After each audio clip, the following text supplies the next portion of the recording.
ওয়া আতু যাকাতা ওয়ারকাউ মা'আর রাকিঈন। তোমরা নামাজ প্রতিষ্ঠিত করো, যাকাত আদায় করো, ওয়ারকাউ মা'আর রাকিঈন। যারা মিলে আমার অবনত স্বীকার করে তাদের সাথে মিলে তোমরা আমার প্রশংসা করো, অর্থাৎ তোমরা আমার ইবাদত করো। তোমরা নামাজ প্রতিষ্ঠিত করো, যাকাত আদায় করো, আর যারা আমার সাথে মিলে অনুগত হয় তাদের সাথে মিলে তোমরা আমার অনুগত স্বীকার করো। যেমন অর্থাৎ সোজা ভাষায় বুঝাতে হয়েছে যারা নামাজ পড়ে তাদের সাথে মিলে তোমরা নামাজ আদায়। সোজা ভাষায় বুঝাতে হয়েছে। যেমন আমরা তাফসীরের দিকে গেলে অনেক সময় অনেক মানুষের যেমন বোঝে না, এর জন্য কিছু কিছু কথা আছে বাইকা হওয়া লাগে। যেমন তোমরা নামাজ পড়ো, যাকাত দাও, আর তোমরা কি যারা নামাজ আদায় করে তাদের সাথে মিলে তোমরা নামাজ আদায় করো, অর্থাৎ তাদের সাথে মিলে তোমরা রুকু সেজদা করো।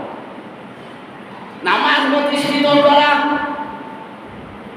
যাকাত আদায় করা, যারা আমার সাথে মিলে আমার অনুগত স্বীকার করে তাদের সাথে মিলে তোমরা আমার অনুগত স্বীকার করো, অর্থাৎ তোমরা জামাতের সাথে তোমরা নামাজ আদায় করো। তোমরা জামাতের সাথে নামাজ আদায় করো। ভাইয়েরা আমার, এই যে নামাজ না পড়লে কি হয়? নামাজ যদি পড়েন না, যে ঘরের মধ্যে নামাজই নাই, যার যে ফ্যামিলির মানুষের নামাজ পড়েন না, তার ঘরের মধ্যে রহমত আসে না, বরকত হয় না। যে ফ্যামিলির মধ্যে নামাজই নাই, যে নামাজ পড়ে না, তার ফ্যামিলির মধ্যে রহমত আসে না। বুখারী শরীফের হাদিস আমি বলছি, হুজুর সাল্লাল্লাহু আলাইহি ওয়াসাল্লাম ইরশাদ করেন, তিনটা কারণে মানুষের ঘরের মধ্যে রহমত আসে না। তিনটা কারণ, ওই তিনটা কারণে আমি ওয়াজ করব। যে তিনটি কারণে মানুষের ঘরের মধ্যে অভাব হয়, যে তিনটি কারণে মানুষের ঘরের মধ্যে রহমত আসে না, ওই তিনটা জিনিস কি কি? এক নাম্বার হচ্ছে, এর মধ্যে এক নাম্বার হচ্ছে মিথ্যা অপবাদ দেওয়া, মিথ্যা কথা বলা। যে ফ্যামিলির মানুষের মিথ্যা কথা হয়, সত্তরের ভুবন করা হয়, তাই স্ত্রীর সাথে তাই মিথ্যা বলই, ছেলে সন্তানের সাথে তাই মিথ্যা কথা বলই, সত্তরের ভুবন করা হয়, এই ঘরের মধ্যে, এই ফ্যামিলির মধ্যে আল্লাহর রহমত কখনো আসবে না। যে ফ্যামিলির মুখে তাই স্ত্রীর লোকে মিথ্যা কথা হয়, ছেলে সন্তানের লোকে মিথ্যা কথা হয়, আর বুহর তাই যে সত্য কথা তাই বুহরটা হয়, এসব ফ্যামিলির মধ্যে কি কখনো এই পরিবারের মধ্যে আল্লাহর রহমত আসবে না। একজন লোক যা বলবো হুজুর সাল্লাল্লাহু আলাইহি ওয়াসাল্লামকে, যা বলবো ইয়া রাসূলুল্লাহ, ইয়া হাবিবাল্লাহ, আমার ঘরের মধ্যে তো রহমত হয় না, আমার ঘরের মধ্যে বরকত নাই। আল্লাহ রাসূল সাল্লাল্লাহু আলাইহি ওয়াসাল্লাম বলে দিলে তুমি মিথ্যা কথা ছেড়ে দাও। এই লোকটা সে কি হলো, মিথ্যা কথা সে ছেড়ে দিল, তখন তার ঘরে তো আল্লাহর রহমত আইছে। সুবহানাল্লাহ। এর জন্য কি মিথ্যা কথা বলা যাবে না। যে ফ্যামিলির লোক সর্বদা মিথ্যা কথা বলে, তার স্ত্রী, তার ছেলে সন্তান, তার আত্মীয় স্বজনের সাথে মিথ্যা কথা বলে, তার ঘরের মধ্যে কখনো রহমত আসবে না। ভাইয়েরা আমার, দুই নম্বর হচ্ছে, এক নম্বর হচ্ছে মিথ্যা বলা। মিথ্যা যদি বলে আপনার আমার ঘরের মধ্যে রহমত আসবে না। দুই নম্বর হচ্ছে আপনাদের আল্লাহ নিজের বিষয় আপনাদের যে আল্লাহ নিজের খাবার দিয়েছে এই খাবারের সাথে আমরা বিয়া কবি করি এই বিয়া কবি করার কারণে আপনার আমার ঘরের মধ্যে রহমত আসবে না।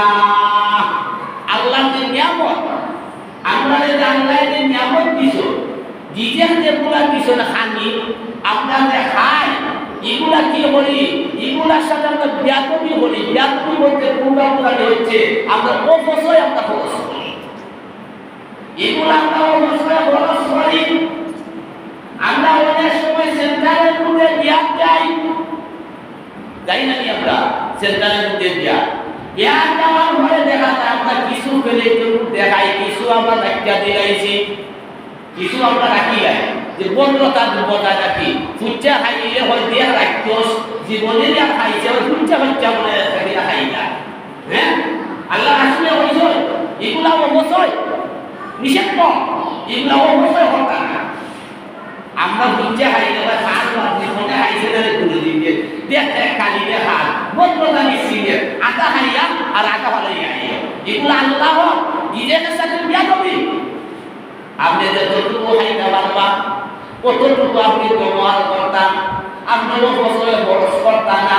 যে ফ্যামিলির মধ্যে আদা খায় আদা বানাই দেয় অর্থাৎ আদা খায় আদা বছরে খরচ করে এই ফ্যামিলির মধ্যে হুজুর সাল্লাল্লাহু আলাইহি সাল্লাম ইরশাদ করেন এই ফ্যামিলির মধ্যে কখনো আল্লাহর রহমত আসবে না কখনো আল্লাহর রহমত আসবে না। যেমন জানো বিয়া শাদীর মধ্যে গেলে সিন্নি সালাত গেলে দাওয়াত গেলে কিতা হয় আদা খায় আদা এই বছরের মধ্যে বদল থাকে। হ্যাঁ বদল দেখায় কিন্ডা লইয়া আইছে সবজি সুবজি কিন্ডা লইয়া আইয় বড় বড় কথা 10 অংশের 1 অংশ খায় 9 অংশ নিয়ে মানে পালাই আল্লাহ রাসূল সাল্লাল্লাহু আলাইহি সাল্লাম এগুলা নিষেধ করেছে ও বছর খরচ করবে না। আল্লাহ নিজের সাথে বিয়া তুমি করবে না ও বছর খরচ করবে না। তুমি যতটুকু তুমি খাইতে পারো তোমার খাওয়ার সাধ্য আছে ততটুকু তুমি খাইতে নিজের নিজেকে তুমি ও বছর কষ্ট হবে। 2 নম্বর হইল যে অবশ্যই খরচ করতা না নিজের সাথে বিয়া তুমি করতা না। আর 1 নম্বর হচ্ছে ফ্যামিলির সাথে মিথ্যা কথা হইতা না। আর 3 নম্বর হচ্ছে যে ঘরের মধ্যে নামাজ নাই এই ঘরের মধ্যে আল্লাহর রহমত কখনো আসবে না।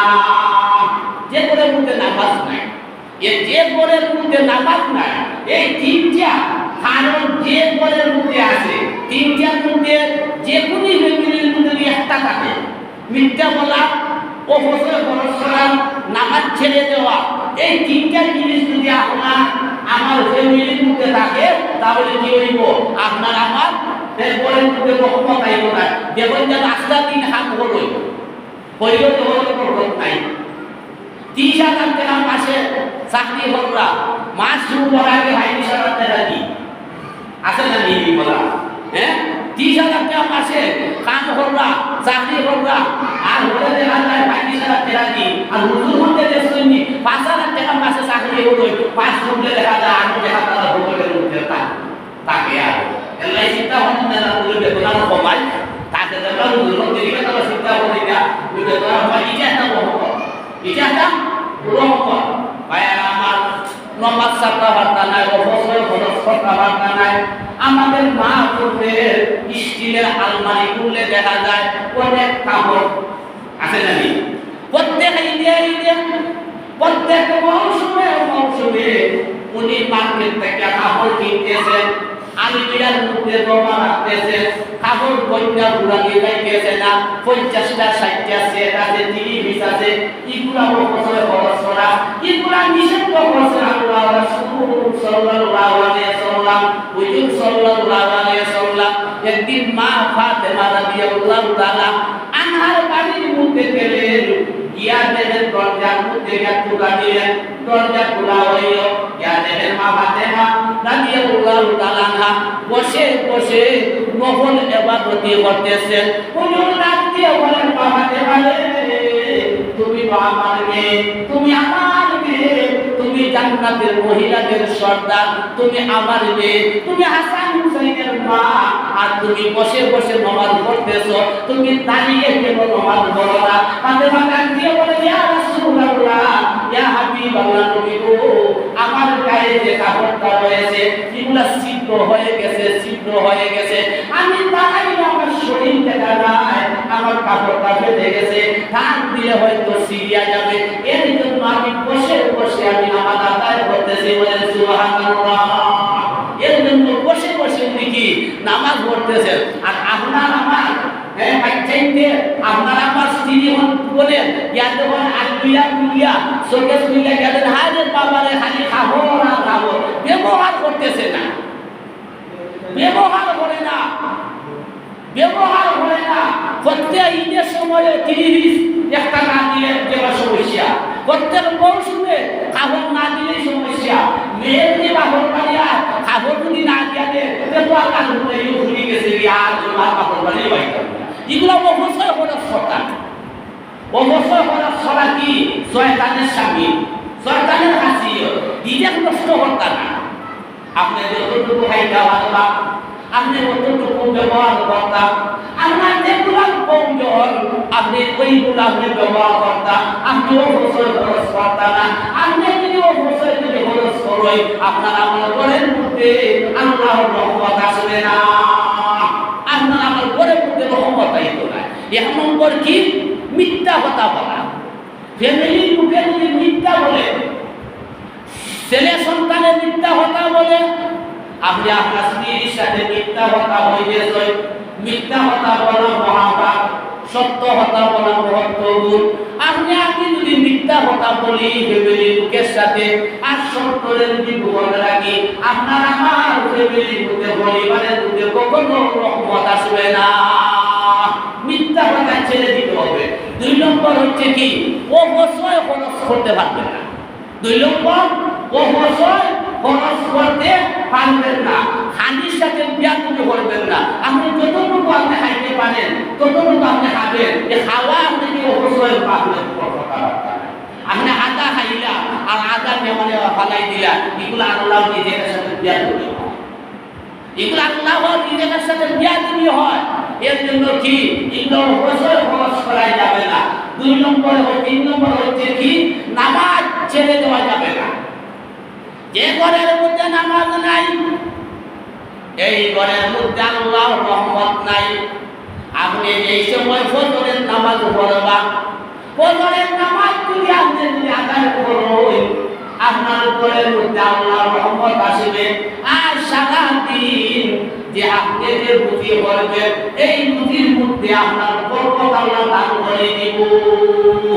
ফজরের নামাজ আপনি আদায় করছেন দেখুন যে আপনি রুজির মধ্যে বাড়াইছো এই রুজির মধ্যে কি বরকত আছে ফজরের নামাজ ছেড়ে দিলে রুজির মধ্যে বরকত নাই বরকত কখনো হবে না আর যারা জোহরের নামাজ ছেড়ে দেন জোহরের নামাজ ছেড়ে দিলে আপনি যে আমি যেগুলো আহার করি যেগুলো খাদ্য হয় এই খাদ্যের মধ্যে কখনো স্বাদ পাইবেন না এই স্বাদ খাদ্যের একটা স্বাদ আছে আপনি জোহরের নামাজ আপনি ছেড়ে দিয়েছেন আপনি খাদ্যের মধ্যে স্বাদ পাইবেন না যে তো আপনি খাই যে আমার ভালো লাগতো না এত হলে দেখবা আপনার পেটের মধ্যে বুক দিয়ে মানে এর জন্য জোহরের নামাজ যারা ছেড়ে দেয় তাদের খাবারের মধ্যে কি কোনো স্বাদ নাই ফজরের নামাজ যারা ছেড়ে দেয় তার রুজির মধ্যে বরকত নাই আর যিনি আসরের নামাজ ছেড়ে দেয় তার শরীর দুর্বল হইয়া যায় বুখারী শরীফের হাদিস এগুলা বুখারী শরীফের হাদিস যিনি আসরের নামাজ পড়েন না তার শরীর ভেঙে যাবে তার শরীরের মধ্যে কোনো শক্তি হবে না আর যে ব্যক্তি মাগরিবের নামাজ ছেড়ে দিবে ওই ব্যক্তি স্ত্রী এবং সন্তানগণ তাহার বাধ্য থাকবে না তার অবাধ্য হয়ে যাবে তার কথা মাথা কখনো মানবে না যে ব্যক্তি মাগরিবের নামাজ ছেড়ে দেয় আপনারা দেখেন যেন অনেক বাবার ছেলেরা কোটি কোটি টাকার মালিক কিন্তু বাবাই রিক্সা চালায় ঠিক কিনা বাবাই কিন্তু রিক্সা চালায় সে কিন্তু কোটি কোটি টাকার মালিক ওই ব্যক্তি বুখারী শরীফের হাদিসের মধ্যে এসেছে যে ব্যক্তি মাগরিবের নামাজ ছেড়ে দিবে তার সন্তানগণ তার বিবি বাচ্চা দুনিয়াতে এবং আখিরাতে কোনো হাতে আসবে না যে মাগরিবের নামাজ মানে সাথ দিবা তাই দুনিয়া সন্তানগণ স্ত্রীগণ দুনিয়া এবং আখিরাতে কি হবে তাই কোনো হাতে আসবে না সন্তানগণ তাই কথা মানবে না সন্তান কোনো মা বাবাকে মানার চেষ্টা করবে না, কারণ উনি মাগরিবের নামাজ মানে দিকে পড়েন নাই। আর এশার নামাজ যে ছেড়ে দিবে তার ঘুমের মধ্যে তার তৃপ্তি আসবে না। আপনি দেখুন যেন এশার নামাজ হলোই হইয়া আপনি এই সময় খাবার দাওয়া হইয়া বিছানার মধ্যে যাই আটলা আপনার ঘুম লাগিয়ে যায়, ঘুম ভাঙিয়ে গেছে। আর এশার নামাজ যদি আপনি বলেন না, আপনি বিছানার মধ্যে গেলাম কল্পনা করতে করতে গলা করে করতে লাগে একটা দুইটা হয়ে যায়, ফজর ঘুম দিকে চইলা যায়, দিন 11টা 12টা হয়ে যায়, তবুও ঘুমের তৃপ্তি মিলে না। এশার নামাজ সাথ দিলে কি হয় আপনার আমার কি হইব যে ঘরের মধ্যে কি এশার নামাজ আনলে কি হইব যে আপনার ঘুমের মধ্যে তৃপ্তি আসবে না। এর জন্য বুখারী শরীফের হাদিসের মধ্যে আছে যে 3টা কারণে আপনার আমার ঘরের মধ্যে আল্লাহর রহমত আয়লা। 1 নম্বর কি? মিথ্যা কথা বলা। যে ফ্যামিলিতে মিথ্যা বলে তার ফ্যামিলির মধ্যে রহমত নাই।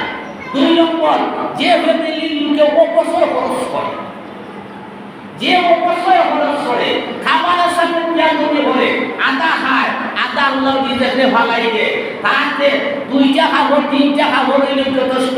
ধর আলিমিয়ার মধ্যে 5টা হুড়া দিলে গেছে না, 50টা 60টা তার খাবার আছে একটা, এগুলোর অপচয়। এগুলা কিন্তু আমার অপচয়। মা হাতে মা বলছে রাদিয়াল্লাহু তাআলা আনহা একটা খাবার দিয়ে উনি কি করতেন? নামাজ আদায়। আর 3 নম্বর হচ্ছে কি? যে ঘরের মধ্যে নামাজি নাই, যে ঘরের মধ্যে নামাজি নাই, যে ঘরের লোকে নামাজ পড়ে না, তার ঘরের মধ্যে আল্লাহর রহমত আসবে না। ভাইরা আমার, একজন লোক কি করে? সে মদ খায়। সে কি করে? মদ খায়। আর মদ খাওয়ার সময় কি করে? মুখে কইরা মুন্ডাইয়া খায়। আলোচনের দিকে বুঝলাম না ব্যাপারটা, মদ খাইতেছো মুখে মুন্ডাইয়া কইরা খাইতেছো, আনন্দ কিটা ওই জানোস না? পেশার মধ্যে যে ওই মুখ মিলাইয়া খাওয়ার মুখ আর খাইতেছে কিনা হারাম, খাইতেছে সে হারাম, তুই খাইতেছে সে মকরু। তো আমরা কি করতেছি? হারাম খাইতেছি আর মকরু তুই খাইতেছি। মদ খাওয়া কি বিলকুল হারাম? মদ খাওয়া যাবে না। যে ব্যক্তি মদ খায় তাইনোর 3টা জানুয়ারির রূপ তাইনোর ধারণ করে। এই মদ কোথা হইতে আসলো? আপনারা জানেন নূহ আলাইহিস সালামের জামানায় যেই সময় বন্যা হয়েছিল, আল্লাহ নবী নূহকে আল্লাহ রাব্বুল আলামিন ওয়াদা দিলেন, তোমার উম্মতি যারা আর প্রত্যেক জীব এবং প্রত্যেক গাছপালা তুমি চূড়ায় তুমি কিস্তির মধ্যে উঠাও। কিস্তির মধ্যে উঠানে হইল এই সময় বন্যার পানি চলে গেল, নূহ আলাইহিস সালামের সব প্রাণীকে জমিনের মধ্যে ছেড়ে দিলেন। গাছ রোপণ করতেছেন, গাছ রোপণ করতেছেন। হঠাৎ করে খুঁজে দেখেন আঙ্গুর গাছ খুঁজে পাইতেছেন না। আঙ্গুর গাছ জাহাজের মধ্যে খুঁজে পাইতেছেন না। কুরআনের তাফসীরের মধ্যে এসেছে আঙ্গুর গাছ উনি তালাশ করতেছেন, আঙ্গুর গাছ কোথায় গেল? আঙ্গুর গাছ কোথায় গেল? জিবরাইল এসে বলেন, ও আল্লাহর নবী নূহ, আপনার আঙ্গুর গাছ শয়তানে চুরি করেছে। আপনার আঙ্গুর গাছ শয়তানে চুরি করেছে। আল্লাহর নবী শয়তানকে জিজ্ঞাসা করলেন, আঙ্গুর গাছ কেন তুই চুরি করলে? কারণটা বাকি আমার আঙ্গুর গাছ তুই তাড়াতাড়ি এনে দে। তোমার শয়তান শর্ত দিল, আল্লাহর নবী আমি আঙ্গুর গাছ আমি ফেরত দিব একটা শর্তে, আপনি এই গাছের মধ্যে পানি দিবেন একদিন আর আমি পানি দেব 3 দিন। যদি আমার শর্ত আপনি মেনে নেন তাহলে আমি আঙ্গুর গাছ থেকে ফেরত দিব। আল্লাহ নবী বলেন, আচ্ছা ঠিক আছে, তুই আঙ্গুর গাছ ফেরত দে। আচ্ছা তুই ভাঙিয়ে দে, মানে দিলাইস 3 দিন। তুই ভাঙি দিলাইস তুই 3 দিন আগে আঙ্গুর গাছ আইনা মানে ফেরত দে। ও আঙ্গুর গাছ ফেরত দেওয়ার বলে কি হয়েছে যে আল্লাহ নবী নূহ আলাইহিস সালামের এই আঙ্গুর গাছের উপর রসুল পাইছই। ওই নূহ আলাইহিস সালামের আঙ্গুর গাছের মধ্যে একদিন ভাঙিলে না আঙ্গুর ফল কি হয়েছে? মিষ্টি হয়েছে। সুবহানাল্লাহ। আর শয়তানে কিটা বলছে? 3 দিন আইনা 3টা জানুয়ারের রক্ত আইনা দিছে। পানির বদলে শয়তানে কি হচ্ছে? 3টা জানুয়ারের রক্ত আইনা দিছে। বাঘের রক্ত দিছে, শিয়ালের রক্ত দিছে, শকুনের রক্ত দিছে, এরপর থেকে মদ আবিষ্কার হয়ে যায়। আপনারা যে হয়তো চিন্তা করেন যারা মদ খায় তাদের মধ্যে বাঘের খাসিয়ত আছে, শিয়ালের খাসিয়ত আছে, শকুনেরও খাসিয়ত আছে। আপনারা পরীক্ষা করে দেখবেন গ্রামগঞ্জের মানুষের মদ খায় না, খুব কম পাওয়া যায়। টাউনের মানুষের বেশি অংশ মদ খায়। আপনি গেলে দেখবেন যেন মদ খাওয়ার পর সে শিয়ালের মতো সে কুইলে হু হা করে দেবেন, যেন মদ খাইয়া হু হা করে। এটা তার কাছে কি শিয়ালের খাসিয়ত। আর বাঘের খাসিয়ত কোনটা? তাদের যদি মাথায় ওইখানে গুঞ্জমাজি উঠে, এটা তার কাছে বাঘের খাসিয়ত। এটা তার কাছে কি বাঘের খাসিয়ত। আর 3 নম্বরে কি শকুনের খাসিয়ত কোনটা? দেখো মদ খাইতে খাইতে একবার শকুনের মতো হয়ে গেছে, একবারে শকুনের মতো হয়ে গেছে। ওই যে 3টা যে রহমত দেওয়া হয়েছে, তাহলে 3টা খাসিয়ত আছে। ভাইসা মহান আমার আল্লাহ রাব্বুল আলামিন কুরআনের মধ্যে বলেন ওয়াকিমুস সালাতা ওয়া আতুজ যাকাতা ওয়ারকাউ মা'আর রাকিঈন। তোমরা নামাজ প্রতিষ্ঠা করো, তোমরা নামাজ পড়ো, তোমরা যাকাত আদায় করো। আর যারা মিলে আমার সাথে উপনীত হয় তাদের সাথে মিলে তোমরা আমার অনুগত স্বীকার করো। যারা নামাজ পড়ে তাদের সাথে মিলে তোমরা নামাজ পড়ো। এর জন্য কোন ফ্যামিলির মধ্যে অভাব অনটন হয় এগুলো আজকে শিখে যান। 3টা কারণে, 3টা কারণে মিথ্যা কথা বলার কারণে এই ফ্যামিলির মধ্যে অভাব অনটন হবে। 2 নম্বর কি অপচয় খরচ, অপচয় খরচ করলে আপনার আমার ফ্যামিলির মধ্যে অভাব অনটন আসবে। আর 3 নম্বর কি নামাজ ছেড়ে দিন। নামাজ ছেড়ে দিলে আপনার আমার ফ্যামিলির মধ্যে কি অভাব অনটন আসবে। যে ফ্যামিলির মধ্যে নামাজি যাতে হবে এই ফ্যামিলির মধ্যে অভাব নাই, এই ফ্যামিলির মধ্যে আল্লাহর রহমত আছে। যে ফ্যামিলির লোকে মিথ্যা বলে না, তার সন্তান বলে সাথে মিথ্যা বলে না, তার স্ত্রীর সাথে মিথ্যা বলে না, তার ঘরের মধ্যে যাতে অভাব অনটন নাই, যে ঘরের মধ্যে অপচয় খরচ করে না যাতে হোকা তার ঘরের মধ্যে অভাব অনটন নাই। এর জন্য এই 3টা হাত আমরা কি বাধ্যতামূলক মানতাম হইব। ওয়াজ আপনারা শুনেন, ওয়াজ যে শুনেন বক্তা আমাদের লক্ষ লক্ষ টাকা দিয়ে আনা হয়, কিন্তু এগুলা ওয়াজ করবে না, আমলের ওয়াজ করে না। আইসা বলে টাকা থেকে আইছি এই সেই নি আর বক্তার কাছে ওই সময় জিকির আর পুরুষ শরীফ হইলা কি জিকির নিয়ে দেখে বলতে শুনো। জিকির করবেন কোনটা? আল্লাহ রাসূল সাহাবীরা যে জিকির করেছেন সেই জিকির করবেন। আল্লাহ রাসূল সাহাবীরা যে জিকির করেছেন সেই জিকির করবেন। বুখারী শরীফের হাদিসের মধ্যে এসেছে হুজুর সাল্লাল্লাহু আলাইহি সাল্লাম ইরশাদ করেন 4টা জিকির হচ্ছে সর্বশ্রেষ্ঠ। এই 4টা জিকির থেকে আর কোনো শ্রেষ্ঠ জিকির নাই। 1 নম্বর হচ্ছে সুবহানাল্লাহ, 2 নম্বর হচ্ছে আলহামদুলিল্লাহ, 3 নম্বর হচ্ছে লা ইলাহা ইল্লাল্লাহ, 4 নম্বর হচ্ছে আল্লাহু আকবার। এই 4টা জিকির ছাড়া আর কোনো শ্রেষ্ঠ আর কোনো জিকির নাই। এই 4টা জিকির হচ্ছে শ্রেষ্ঠ। সুবহানাল্লাহ, পরেরটা কিটা? আলহামদুলিল্লাহ, লা ইলাহা ইল্লাল্লাহ, আল্লাহু আকবার। এই 4টা যে জিকির, এই 4টা জিকির হচ্ছে খাস। এই 4টা জিকির হচ্ছে শ্রেষ্ঠ জিকির। এই 4টা জিকির থেকে আর শ্রেষ্ঠ কোনো জিকির নাই। জিকির হওয়াটা কিভাবে? কত লম্বা লম্বা তাসবিহ না। আল্লাহ রাসূল সাল্লাল্লাহু আলাইহি সাল্লাম নামাজের পরে বুখারী শরীফের মধ্যে এসেছে, আব্দুর রহমান থেকে বর্ণিত এসেছে আল্লাহ রাসূল সাল্লাল্লাহু আলাইহি সাল্লাম ডান হাত মুবারক দিয়ে ওই যে আঙ্গুল আছে, আঙ্গুল আজ্ঞা আছে না, ওই আজ্ঞার মধ্যে ধরে ধরে আল্লাহ রাসূল সাল্লাল্লাহু আলাইহি সাল্লাম জিকির। এই আঙ্গুলের মধ্যে ধরে ধরে ডান হাতের মধ্যে ধরে ধরে জিকির করতেন। আমরা কত রাতের বন্ধনী বা কত লম্বা লম্বা তাসবিহ কি যে জিকির হু হা এটা জিকির দিয়ে কোনো সব নাই। হু হা হার মধ্যে কোনো সব নাই। বুখারীর হাদিস তো আপনারা যদি চান যে আমার কাছে কিতাব আছে আমি দেখাই দিতে পারবো। আল্লাহ রাসূল বলেছেন 4টা জিকির হচ্ছে সর্বশ্রেষ্ঠ জিকির। সুবহানাল্লাহ, আলহামদুলিল্লাহ, লা ইলাহা ইল্লাল্লাহ, আল্লাহু আকবার। এই 4টা জিকির হচ্ছে সর্বশ্রেষ্ঠ জিকির। এই 4টা জিকিরের মধ্যে যে অনেক অনেক ফজিলত আছে, বেশি বেশি হয়ে 4টা জিকির করবা। আর যে এই যে অভাব অনটন কিভাবে ঘরের মধ্যে আসবে না এগুলা চেষ্টা করবা। এবং মিথ্যা কথা যেগুলো আপনার একটা অভ্যাস আছে, আমরা সব মিথ্যা বলি, সব আমরা মিথ্যা বলি, এগুলা আমাদের ছেড়ে দিতে হবে। আপনার পরিবার যদি আপনি সুখী চান, আপনার ফ্যামিলি আপনি উন্নত চান, আপনার ফ্যামিলি তো অভাব অনটন দূর চান, তাহলে আপনি বিয়ে করতে হইবা মিথ্যা বলা ছেড়ে দিতে হবে। 2 নম্বর কি আপনি অপচয় খরচ করতে পারবেন না। আপনি অপচয় খরচ করতে পারবেন না, আপনি আল্লাহ নিজের সাথে বেয়াদবি করতে পারবেন না, আপনি আতা খাইবা আতা ভালাই দিবা, এই নিজেকে আপনার আমার কোনো অভিশাপ দেয়, আপনার আমার ঘরের মধ্যে বরকত হয় না।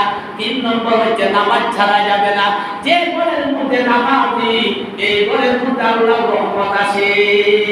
এর জন্য আল্লাহ কোরআনের মধ্যে বলে ওয়াকিমুস সালাতা ওয়া আতুজ যাকাতা ওয়ারকাউ মা'আর রাকিঈন, তোমরা নামাজ প্রতিষ্ঠিত করো, যাকাত আদায় করো, যাকাতের টাইম নাই বলা, যাকাত আদায় করো, আর ওয়ারকাউ মা'আর রাকিঈন, যারা মিলে আমার অনুগত স্বীকার করে তাদের সাথে মিলে তোমরা আমার অনুগত স্বীকার করো। অর্থাৎ তোমরা নামাজের সাথে নামাজ পড়ো, রুকু হাদির সাথে সেজদা হাদির সাথে তোমরা নামাজ পড়ো, মানে জামাতের সাথে তোমরা নামাজ পড়ো। আল্লাহ রাব্বুল আলামিন আমাদের নেক আমল করার তৌফিক দিতা। ওয়া আখিরু দাওয়ানা আলহামদুলিল্লাহি রাব্বিল আলামিন সাল্লাল্লাহু আলা সাইয়্যিদিনা ওয়া